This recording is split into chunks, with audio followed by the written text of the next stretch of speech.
తురకపాలెంలో వరుస మరణాలు సంభవిస్తుండటంతో తీవ్ర ఆందోళనకు గురవుతున్న గ్రామస్తులు మృతుల కుటుంబీకులు గుంటూరు జిల్లా కలెక్టర్ను కలిశారు. ఇవాళ గ్రీవెన్స్ డేలో కలెక్టర్ను కలిసి తమ మొర వినిపించుకుంటున్నారు బాధితులు.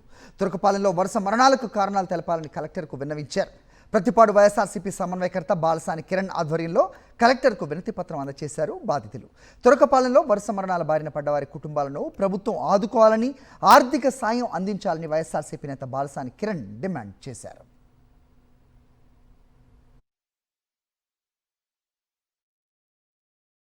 ఇక్కడ ఒకటే నారా చంద్రబాబు గారికి అలాగే కూటమి ప్రభుత్వం వాళ్ళందరికీ ఒకటే చెప్పదలుచుకున్నాను. ఎందుకంటే ఇక్కడ వరుస మరణాలు జరుగుతున్నాయి. ఎందువల్ల జరుగుతున్నాయి? ఫస్ట్ పాయింట్ ఇక్కడ మీరు ఒకటి గమనించుకోవాల్సింది ఏంటంటే ఈ ముఖ్యంగా చనిపోయేటువంటి ఎవరైతే ఉన్నారో ఎస్సీస్ బీసీలు ఎక్కువగా చనిపోతున్నారు.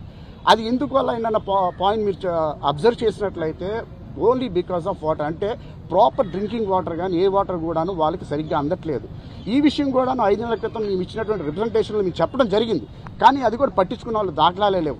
మీరు ఈ యొక్క ఎక్కువ మంది ఎస్సీలు చనిపోతున్నా బీసీలు చనిపోతున్నా పట్టించుకునే పరిస్థితుల్లో మీరు ఉన్నారు అంటే మీరు ప్రజల పట్ల ఎంతమంది అంకిత భావంతో ఉన్నారు. వీళ్ళ ఓట్లతో గెలిచినటువంటి వారు మీరు అందరూ కూడా గెలిచి ఈరోజు రామాంజలి గారు అవ్వచ్చు, లేదనుకుంటే పెంపసాని గారు అవ్వచ్చు, ఎవరైనా సరే, లేదంటే కూటమి ప్రభుత్వం అవ్వచ్చు, మీరందరూ ఎందుకు పట్టించుకోవట్లేదు? ఈరోజు ఇది పట్టించుకొని ఇప్పుడు ఎవరైతే బాధిత కుటుంబాలు ఏదైతే ఉన్నాయో ఎస్సీలు బీసీలు మైనార్టీ ఎవరైతే ఉన్నారో అందులో మైనార్టీలు కూడా చనిపోవడం జరిగింది.